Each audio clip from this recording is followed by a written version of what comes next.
Good morning વિદ્યાર્થી મિત્રો.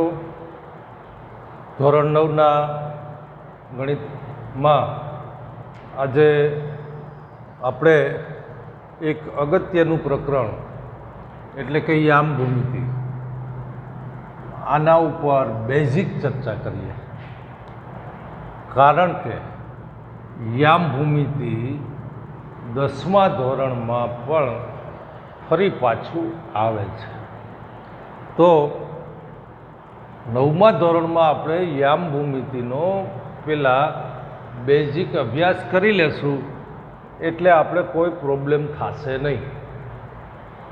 દાખલા તરીકે સૌથી પહેલાં આપણે જે અગત્યની વસ્તુ છે એ તમને હું કહી દઉં છું.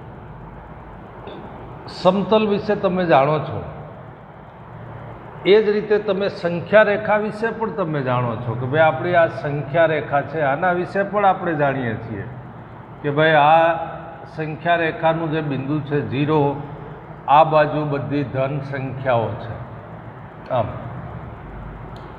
આ બાજુ બધી ઋણ સંખ્યાઓ છે, બધી પૂર્ણાંક સંખ્યાઓ છે. આ વસ્તુ આપણે જાણીએ છીએ કે ભાઈ સંખ્યા રેખાની જમણી સાઈડ બધા ધન પૂર્ણાંકો છે અને ડાબી સાઈડ બધા ઋણ પૂર્ણાંકો છે. આ વસ્તુ આપણે જાણીએ છીએ.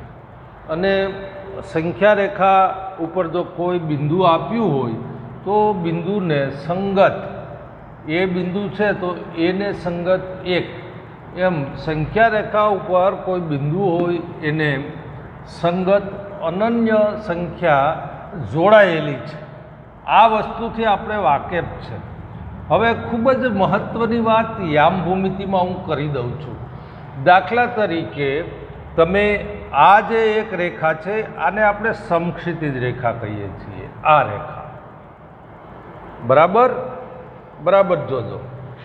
આ બીજી રેખા છે એને આપણે શિરોલંબ રેખા કહીએ છીએ. મેં 2 રેખા દોરી છે એક સમતલની અંદર. આ રેખા છે એ સમક્ષિતિજ, આને આપણે એક્સ કહીએ છીએ. આ રેખા જે શિરોલંબ છે તેને આપણે વાય કહીએ છીએ. કાયમી યાદ રાખી લેજો. આને આ ભાગ એક્સ ડેશ તરીકે લઈએ છીએ ને આ ભાગ વાય ડેશ. જરૂર વગરની માહિતી હું આપીશ નહીં, એટલે બરાબર ધ્યાન રાખજો. આ યામ સમતલની અંદર મેં એક શિરોલંબ રેખા, એક સમક્ષિતિજ રેખા દોરી છે જેનું નામ એક્સ અક્ષ કહેવાય. એક શિરોલંબ રેખા દોરી એને વાય અક્ષ કહેવાય. બંને જ્યાં ભેગા થાય છે એને આપણે શૂન્ય અથવા ઉદ્ગમ બિંદુ કહીએ છીએ. ઉદ્ગમ બિંદુ, આને આપણે ઉદ્ગમ બિંદુ તરીકે ઓળખીએ છીએ. બરાબર ધ્યાન રાખજો. અહીંયાથી બધાનો ઉદ્ગમ થાય છે, ઉદ્ગમ બિંદુ. અહીંયા એના યામ 0, 0 તરીકે લેવામાં આવ્યા છે. હવે આટલી વસ્તુ તમે ક્લિયર કર્યા પછી હું તમને આ જે યામ સમતલ છે એમાં 2 અક્ષો છે, એક એક્સ અક્ષ છે અને બીજો વાય અક્ષ છે. એને યામાક્ષો કહેવાય. આને આપણે શું કહીએ? યામાક્ષો. અને આ આખું જે સમતલ છે એને આપણે યામનો એક સમતલ કહીએ છીએ. આટલી વસ્તુથી તો તમે પરિચિત છો કે આ જે સમતલ લેવામાં આવે છે, જેમાં લેવામાં આવે છે એ સમતલ છે, 2 અક્ષો છે, એક એક્સ અક્ષ અને બીજો વાય અક્ષ. આને આપણે યામાક્ષો તરીકે ઓળખીએ છીએ. બરાબર ધ્યાન રાખજો. આ એક્સ અક્ષની ધન દિશા, આ હું આંકડા લખું છું, આ બધા એક્સના ધન છે. અહીંયા આ બાજુ બધા ઋણ આવશે. એટલે બરાબર ધ્યાન રાખજો કે ભાઈ ધન અને ઋણમાં ભૂલ થઈ ન જાય, એ વસ્તુ ધ્યાન રાખજો. એવી જ રીતે અહીંયા વાયની અંદર હું જે આંકડા મૂકું છું એ બધા ધન છે અને અહીંયા જે આંકડા મૂકું છું આ બધા ઋણ છે. માપ ચોક્કસ છે નહીં, કારણ કે આ રફ આકૃતિ છે. આ બધા ધન, બધા એક્સના ધન, આ એક્સની બધી ઋણ સંખ્યા, આ વાયના ધન છે અને આ વાયની ઋણ સંખ્યા. કોઈ દિવસ ભૂલાય નહીં, એ રીતે ધ્યાનમાં રાખજો કે ભાઈ આ એક્સ અક્ષ ધન છે, આ ઋણ છે, આ ધન છે અને આ ઋણ છે. હવે આમાં આ 4 ભાગ છે એને ચરણ આપ્યા છે. આ પ્રથમ ચરણ કહેવાય, બરાબર ધ્યાન રાખજો. આ દ્વિતીય એટલે કે બીજું ચરણ કહેવાય, દ્વિતીય ચરણ કહેવાય. આ તૃતીય એટલે કે ત્રીજું ચરણ કહેવાય. ચરણ આપણે યાદ રહી ગયા, ક્રમ બરાબર યાદ રાખજો. આ આપણું ચતુર્થ ચરણ છે. ચરણનો ખ્યાલ આવી ગયો. આ 1, 2, આ 3 અને આ 4.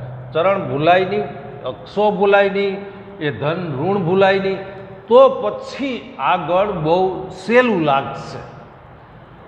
ફરીથી તમને કહી દઉં છું કે આ એક ચરણ, આ બીજું ચરણ, આ ત્રીજું ચરણ અને આ ચોથું ચરણ. આ અક્ષ છે, આ પોતે અક્ષ છે. આ બધા બિંદુઓ અક્ષની ઉપર છે. પહેલી વાત, પ્રથમ ચરણ છે એમાં જોશો તો એક્સ પણ ધન અને વાય પણ ધન, એટલે આ બંને ધન છે. અહીંયા એક્સ ઋણ છે અને વાય ધન છે. અહીંયા તમે જોશો તો બેય ઋણ. અહીંયા જોશો તો એક્સ ધન છે અને વાય ઋણ છે. આ વસ્તુ તમે ખાસ યાદ રાખજો, બહુ અગત્યની વાત છે ધન ઋણની બાબતમાં. હવે મારે વાત મેન તે કરવી છે કે ભાઈ આ ચરણની અંદર આપણે કોઈ બિંદુ આપ્યું હોય, કોઈ પણ બિંદુ, તો એના યામ શું છે અથવા યામ આપેલા હોય તો એ બિંદુ કયું છે. જો કોઈ પણ, બરાબર ધ્યાન રાખજો, અહીંયા માની લો કે અહીંયા આ પ્રમાણે અહીંયા મેં એક બિંદુ મૂક્યું છે, બરાબર જોજો. એક બિંદુ ત્યાં મૂક્યું છે, એક બિંદુ હું અહીંયા મૂકી દઉં છું, બરાબર જોજો. આ મેન વસ્તુ છે. આ બિંદુનું નામ હું એ આપું છું, આ બિંદુનું નામ હું બી આપું છું. હવે હું એમ એક સવાલ પૂછીશ કે બિંદુ એ ના યામ લખો, તો એને માટે તમે પહેલાં એક સૂચના સાંભળી લેજો. જે ક્રમયુક્ત જોડ આપવામાં આવે છે તેમાં પહેલો યામ હંમેશા એક્સનો આવે, બીજો યામ હંમેશા વાયનો આવે. તો એક્સ યામ અહીંયા જુઓ છો કે 3 છે, તો પહેલાં લખવાનો એક્સ યામ, પછી વાયયામ પણ 3 છે, તો આ વાયયામ પણ 3 લખવાનું. આ થઈ ક્રમયુક્ત જોડ બિંદુ એના યામ 3 અને 3. હવે મારે આના યામ લખવા હોય તો પહેલાં એક્સ લેવાનો, એક્સ -6 અને વાય 3. આ બિંદુ બીના યામ થઈ ગયા. તો કોઈ પણ બિંદુ તમને મૂકવામાં કહેવામાં આવે કે યામાક્ષોમાં યામ સમતલની અંદર બિંદુનું નિરૂપણ કરો, બિંદુ કેવી રીતે મૂકવા એ આપણે સમજી ગયા અને આવડી ગયું. હવે એમાં કાંઈ અઘરું છે નહીં. 10થમાં ઉપલા ધોરણોમાં પહેલાં આટલી વસ્તુ આપણે જાણતા હોય તો એના પછી આપણે આગળ સરળતાથી દાખલાઓ સોલ્વ કરી શકીએ. ફરીથી એના વિશે થોડીક વધારાની માહિતી હું આપી દઉં છું કે ભાઈ આ એક્સ યામ છે અને આ વાય યામ છે, આપણો આ ઉદ્ગમ બિંદુ છે.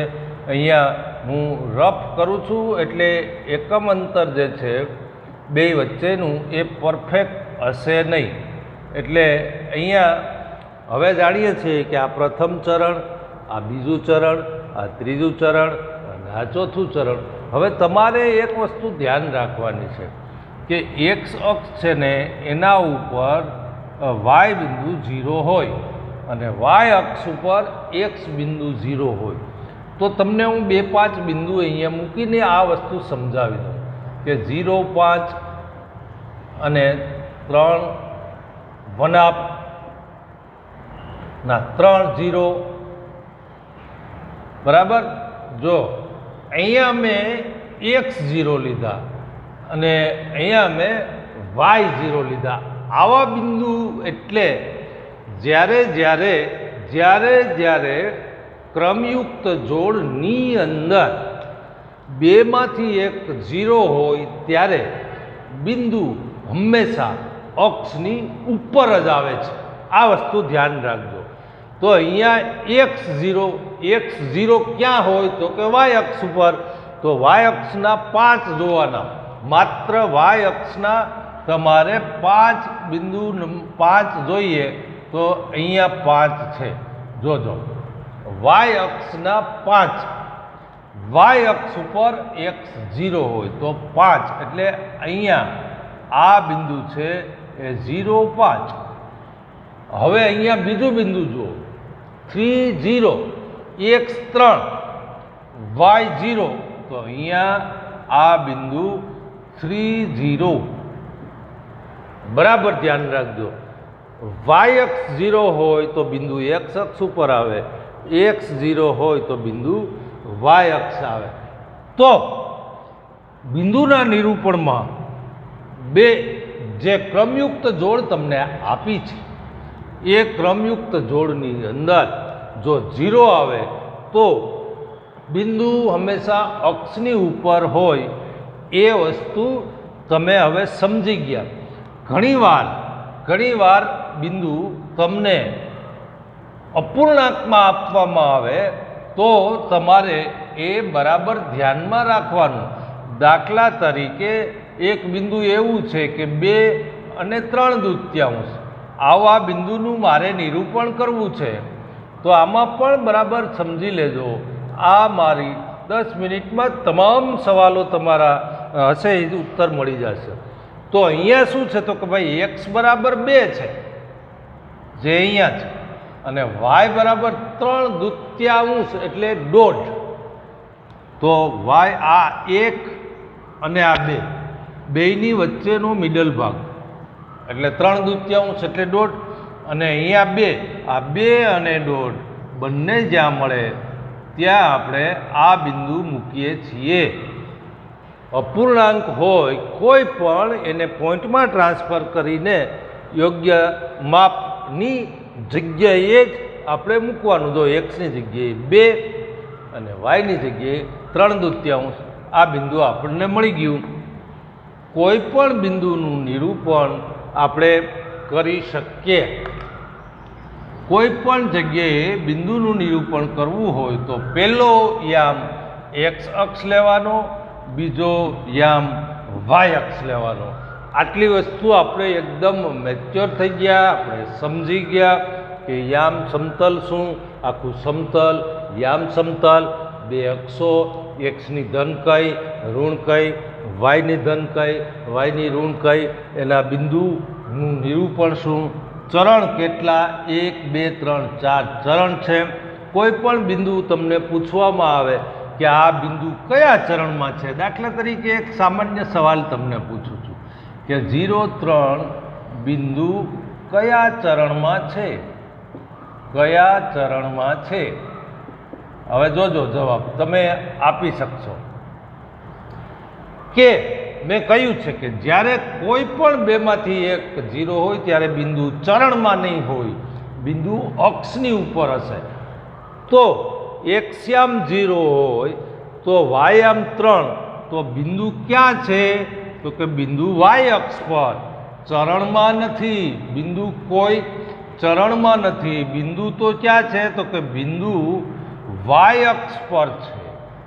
બિંદુ વાય અક્ષ પર છે, ચરણમાં નથી. કોઈ પણ ચરણમાં નથી, ચરણની અંદર નથી. 0 આવે ત્યારે બિંદુ કયા ચરણમાં છે તો કે કોઈ ચરણમાં નથી. બિંદુ એ વાય અક્ષ ઉપર છે. તો આવા સવાલો પછી તમને કોઈ એવો સવાલ પૂછે કે આ બિંદુ કયા ચરણમાં છે તો પણ તમને હવે મેં કહ્યું છે કે જો બે ધન હોય તો અહીંયા આવે, એક ઋણ ને વાય ધન હોય તો અહીંયા આવે. એ રીતે કોઈ પણ ચરણમાં પણ બિંદુ નક્કી કરી શકો. કેટલા બિંદુઓ નિરૂપણ કરવાના છે એ પણ તમે નક્કી કરી શકો. તો આજે મિત્રો યામ ભૂમિતિ ખૂબ અગત્યનું પ્રકરણ છે. આમ સહેલું છે, આપણે સૌ આના વિશે જાણીએ છીએ કે યામ સમતલની અંદર બે અક્ષો છે. અક્ષોમાં ઉદ્ગમ બિંદુ ક્યાં છે, ચરણો કેટલા છે, બિંદુનું નિરૂપણ કેમ કરવાનું છે, આ બધી આ સહેલી વસ્તુ આજે મેં આ ભાગમાં મૂકી છે. તો બધા વિદ્યાર્થી મિત્રો તમારી પાસે ગ્રાફ બુકની અંદર તમે આની પ્રેક્ટિસ કરજો. બરાબર બિંદુઓના નિરૂપણ તમારી રીતે ટેક્સ્ટ બુકમાં પ્રેક્ટિસ બુકની અંદર જુદા જુદા બિંદુઓ છે, અને કોઈ પણ એવો સવાલ હોય કે ભાઈ આવા મને નથી સમજાતો તો અમને પૂછી શકો છો. આજના આ દિવસે યામ ભૂમિતિના ભાગ 1માં આપણે આટલી યામ ભૂમિતિની ખૂબ જ અગત્યની એવી બેઝિક વાત કરીએ છીએ. આગળની વાત આપણે બીજા ભાગમાં કરશું. આટલું કહી આજનો ભાગ હું પૂર્ણ કરું છું. ધન્યવાદ.